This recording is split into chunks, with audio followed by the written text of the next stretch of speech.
और अब वक्त है हमारे चुनाव स्पेशल शो 2024 का अंक गणित का। और आज का नंबर है 80। यह नंबर उत्तर प्रदेश की लोकसभा सीटों का है। वही उत्तर प्रदेश जहां कांग्रेस के लिए अस्तित्व बचाए रखने की चुनौती है, जहां अभी तक कांग्रेस अपनी परंपरागत सीट रायबरेली और अमेठी के उम्मीदवारों के नाम घोषित नहीं कर पाई है। कांग्रेस कार्यकर्ताओं की हट है कि गांधी परिवार से राहुल और प्रियंका गांधी वाड्रा को इन दोनों सीटों पर उतारा जाए। 3 मई को यहां नामांकन का अंतिम दिन है और अभी तक कांग्रेस ने पत्ते नहीं खोले हैं। क्या राहुल और प्रियंका यूपी से चुनाव लड़ेंगे और क्या सोच समझकर कांग्रेस नाम का ऐलान करने में देर कर रही है? क्या कांग्रेस की विलंबित चाल यूपी का हाल बदल पाएगी?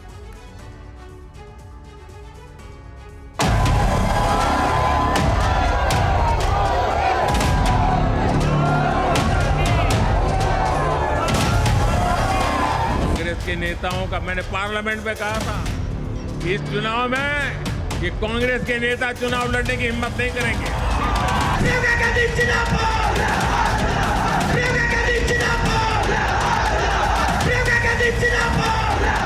रायबरेली और अमेठी को लेकर कौन हमारे उम्मीदवार हैं, कांग्रेस प्रेसिडेंट की ओर से एक घोषणा जरूर आएगी।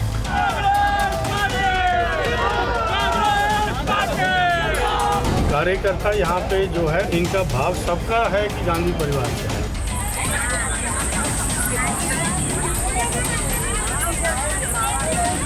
कांग्रेस पत्ते खोले और चाहे न खोले, भाजपा का कमल खिलना तय है। कांग्रेस का चाहे जो पत्ता आएगा वो हारेगा। उत्तर प्रदेश में चुनावी रण प्रचंड है। प्रधानमंत्री मोदी की प्राथमिकताओं में प्रधान है उत्तर प्रदेश। सपा कांग्रेस का इंडी गठबंधन घोर तुष्टीकरण में जुटा है। 24 के चुनाव में कांग्रेस ने जो मैनिफेस्टो जारी किया है उस पर 100%, और ये मैंने पहले ही दिन कहा था, आज नहीं कह रहा हूं, कांग्रेस के इस बार के मैनिफेस्टो पर 100% मुस्लिम लीग का थप्पा लगा हुआ है, मुस्लिम लीग की छाप है। सीएम योगी की राजनीतिक तपोस्थली में सर्वोपरि है उत्तर प्रदेश।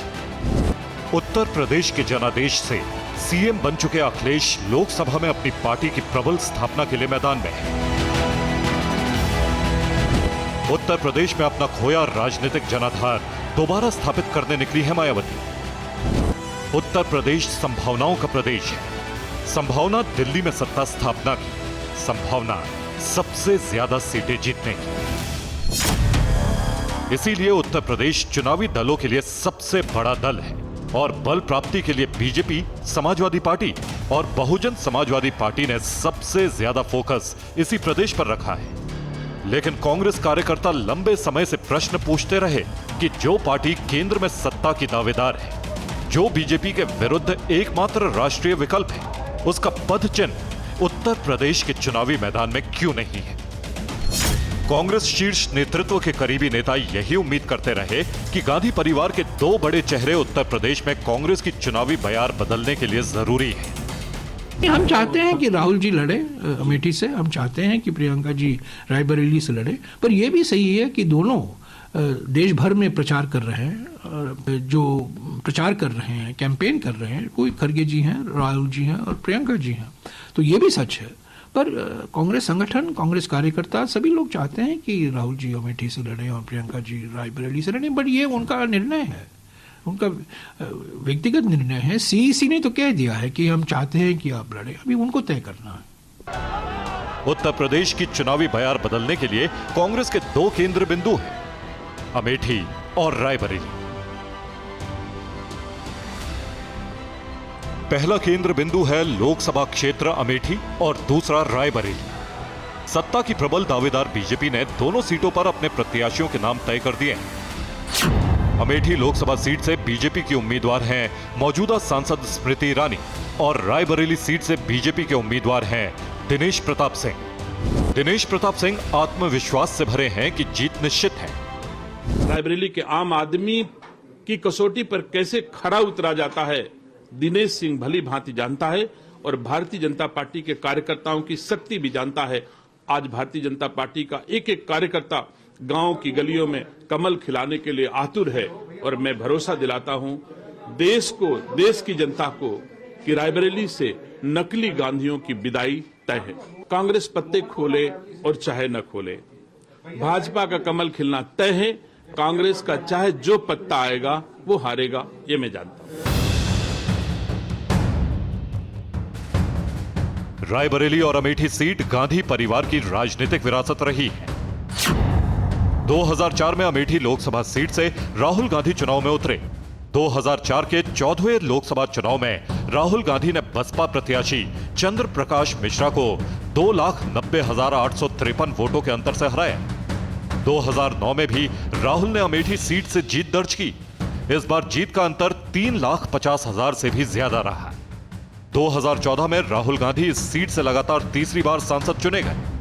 उनके खिलाफ बीजेपी की ओर से स्मृति ईरानी मैदान में उतरी थी। हालांकि तब जीत का अंतर महज 1,07,000 वोट थे। 2019 में पासा पलटा और स्मृति ईरानी ने राहुल गांधी को इस सीट से 55,120 वोटों से हरा दिया। 1967 के आम चुनाव में अमेठी लोकसभा सीट अस्तित्व में आई। इस नई सीट पर कांग्रेस के विद्याधर वाजपेयी सांसद बने। तब उन्होंने जनसंघ के गोकुल प्रसाद पाठक को 3,665 वोटों के अंतर से हराया था। इसके बाद 1971 में विद्याधर वाजपेयी दोबारा अमेठी के सांसद बने। 1977 में इमरजेंसी के बाद हुए चुनाव में कांग्रेस ने राजा रणजय सिंह के बेटे संजय सिंह को प्रत्याशी बनाया, लेकिन तब वे जनता पार्टी से चुनाव हार गए और भारतीय लोक दल के रविंद्र प्रताप सिंह सांसद चुने गए। ये पहली बार था जब कांग्रेस को हार का सामना करना पड़ा, लेकिन 1980 में कांग्रेस ने एक बार फिर इस सीट से अपनी जीत का परचम लहराया, जब पूर्व प्रधानमंत्री इंदिरा गांधी के छोटे बेटे संजय गांधी यहां से सांसद बने। संजय गांधी की मृत्यु के बाद 1981 में उपचुनाव में इंदिरा गांधी के बड़े बेटे राजीव गांधी ने अमेठी की बागडोर संभाली। इसके बाद 1984 के लोकसभा चुनाव में राजीव गांधी एक बार फिर अमेठी के प्रत्याशी बने। 1999 में कांग्रेस से राजीव गांधी की पत्नी सोनिया गांधी चुनावी मैदान में उतरी और उन्होंने संजय सिंह को 3 लाख से भी अधिक वोटों से हराया। 2004 में मां सोनिया ने परिवार की राजनीतिक विरासत बेटे राहुल गांधी के हवाले कर दी। मैं बता देता हूं क्या है जाति जनगणना। सबसे पहले आपको पता लगाना है आपकी आबादी कितनी। जब पहली बार राहुल गांधी अमेठी में चुनाव लड़ने आए थे, तब प्रियंका गांधी आगे चल रही थी और राहुल पीछे। ये बात 2004 की। फिर जब 2014 में जीतने के बाद राहुल अमेठी आए, तब राहुल आगे चल रहे थे और प्रियंका पीछे।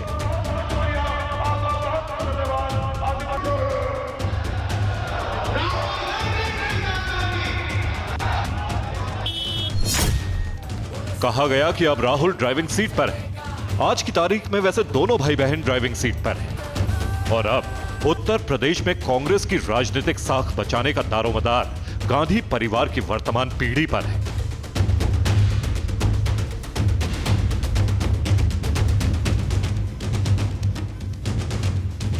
अमेठी सीट पर इस बार कांग्रेस उम्मीदवार को लेकर जैसा सस्पेंस बना, ऐसा पहले भी हो चुका है। अमेठी सीट पर 2024 में 43 साल पुराना इतिहास दोहराया गया है। 1980 के लोकसभा चुनाव में संजय गांधी अमेठी सीट से सांसद चुने गए। संजय गांधी की मृत्यु के बाद 1981 में अमेठी सीट पर लोकसभा का उपचुनाव हुआ।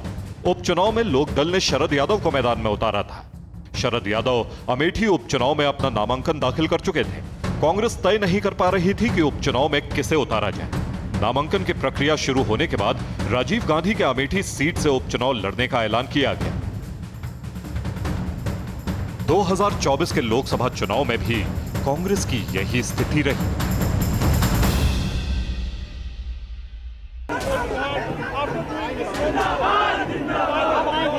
अमेठी में उम्मीदवार का संकट कांग्रेस के सामने दूसरी बार उठा, लेकिन इस चुनाव में मुद्दा रायबरेली लोकसभा भी है।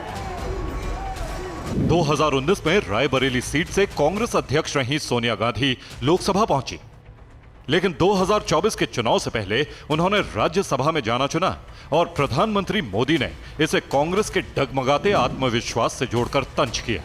कांग्रेस के नेताओं का मैंने पार्लियामेंट में कहा था, इस चुनाव में ये कांग्रेस के नेता चुनाव लड़ने की हिम्मत नहीं करेंगे। तो ये हंस रहे थे। मैंने कहा आपके बड़े बड़े नेता लोकसभा का चुनाव से भाग जाएंगे और राज्यसभा में घुस जाएंगे, और ऐसा ही हुआ।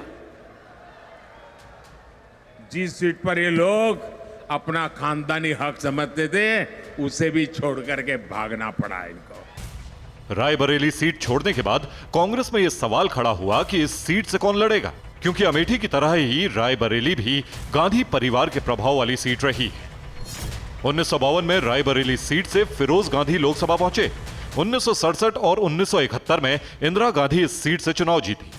1980 और 1984 के लोकसभा चुनाव में राजीव गांधी की बुआ के बेटे अरुण नेहरू यहां से सांसद रहे। 2004 से 2019 तक सोनिया गांधी इस सीट से चुनाव जीतती रहीं। लेकिन 2024 के चुनाव में भी यही प्रश्न सबसे बड़ा रहा कि कांग्रेस की इन दो परंपरागत सीटों पर गांधी परिवार का चेहरा कौन होगा। उत्तर प्रदेश में कांग्रेस के अस्तित्व पर संकट बन चुका है। लोकसभा चुनाव में राहुल गांधी अखिलेश यादव के साथ यूपी के लड़कों वाला दांव दोबारा खेल रहे हैं। गठबंधन की राजनीति में कांग्रेस को यूपी में चुनाव लड़ने के लिए सिर्फ 17 सीटें मिली हैं। कांग्रेस कार्यकर्ता यही सवाल उठाते रहे हैं कि शीर्ष नेतृत्व के चेहरे उत्तर प्रदेश में होने जरूरी है, क्योंकि यही एकमात्र उम्मीद है जो यूपी में कांग्रेस का अस्तित्व बचा सकती है। 90 के दशक से छत्रपों की राजनीति ने यूपी में जोर पकड़ा और कांग्रेस का जनाधार और उसका परंपरागत वोट खिसकता गया। लोकसभा चुनावों का इतिहास बताता है कि कांग्रेस को यूपी में बहुत ज्यादा फोकस करने की जरूरत है। 2004 में कांग्रेस खुद 73 सीटों पर चुनाव लड़ी। पार्टी ने 9 सीटें जीती। कांग्रेस को 12.18% वोट मिले। 2009 में कांग्रेस ने सत्ता में रहते हुए 69 सीटों पर चुनाव लड़ा। पार्टी ने 21 सीटें जीती। वोट शेयर बढ़कर 18.25% हो गया। 2014 में आरएलडी और महान दल से गठबंधन कर कांग्रेस चुनाव लड़ी। कांग्रेस अमेठी और रायबरेली की 2 ही सीट जीत सकी। 2019 में कांग्रेस फिर अकेले मैदान में आई और 67 सीटों पर भाग्य आजमाया। महज सोनिया गांधी रायबरेली सीट जीत पाई। राहुल गांधी तक अमेठी सीट हार गए, यानी केवल 1 सीट ही यूपी से मिली। इस बार कांग्रेस के अस्तित्व का सवाल है, इसीलिए कांग्रेस कार्यकर्ता जिद पकड़कर बैठ गए कि गांधी परिवार की वर्तमान पीढ़ी मैदान में उतरे ताकि कार्यकर्ताओं में जोश भरा जा सके। राहुल गांधी का वायनाड से चुनाव लड़ना तय है और वो ये भी कह चुके हैं कि दक्षिण की वायनाड सीट वो नहीं छोड़ने वाले। देश के सबसे बड़े प्रदेश के लिए कांग्रेस के शीर्ष नेतृत्व की उदासीनता देखकर उत्तर प्रदेश कांग्रेस संगठन भी जोश से लबरेज नहीं है। कांग्रेस लंबे समय से प्रदेश में मजबूत सांगठनिक ढांचा तैयार नहीं कर पाई है। कांग्रेस प्रदेश अध्यक्ष के पद पर पूर्व मंत्री अजय राय की तैनाती चुनाव नजदीक आने पर हुई। राय को संगठन तैयार करने की जगह सीधे चुनावी तैयारी में जुटना पड़ा। कांग्रेस सभी प्रत्याशियों का ऐलान भी नहीं कर पा रही। उसके प्रत्याशियों को जनता के बीच भी कम समय मिलने वाला है। दूसरी तरफ विरोधी पार्टी बीजेपी 50 से ज्यादा सीटों पर अपने उम्मीदवारों का ऐलान कर चुकी है और 2 मई को कैसरगंज सीट से बीजेपी ने अपने उम्मीदवार का भी ऐलान कर दिया। यहां से बृजभूषण शरण सिंह के बेटे करण भूषण सिंह को बीजेपी ने टिकट दिया है। इस सीट पर बीजेपी असमंजस में थी। मैं भाजपा के डिसीजन का बहुत स्वागत करता हूँ और बहुत धन्यवाद करना चाहता हूँ और कैसरगंज की भी जनता को मैं धन्यवाद करता हूँ। अब आगे देखते हैं। कांग्रेस प्रत्याशियों की घोषणा, मजबूत संगठन और प्रचार जैसे मोर्चों पर पिछड़ रही है। फिलहाल कांग्रेस चुनाव में समाजवादी पार्टी के सहारे है। कांग्रेस को समाजवादी पार्टी का साथ देने वाले यादव और मुस्लिम के अलावा बीजेपी विरोध में वोट करने वाले मतदाताओं से बड़ी उम्मीद है। लेकिन आरएलडी जैसे कई दलों और स्वामी प्रसाद मौर्य जैसे नेताओं के अखिलेश का साथ छोड़ने के बाद समाजवादी पार्टी की ताकत भी घटी है। कांग्रेस के सामने चुनौती है कि किसी तरह उत्तर प्रदेश में अस्तित्व बचाए रखा जाए। इसके लिए गांधी परिवार की विरासत वाली यही 2 सीटें कांग्रेस की ताकत का आधार बन सकती है। ताली बजाकर सब लोग सोनिया जी का स्वागत करें। अब अमेठी और रायबरेली की सीटों से ही यह तय हो पाएगा कि कांग्रेस यूपी में कुछ करिश्मा कर पाती है या नहीं। Bureau report, TV9 Bharatvarsh.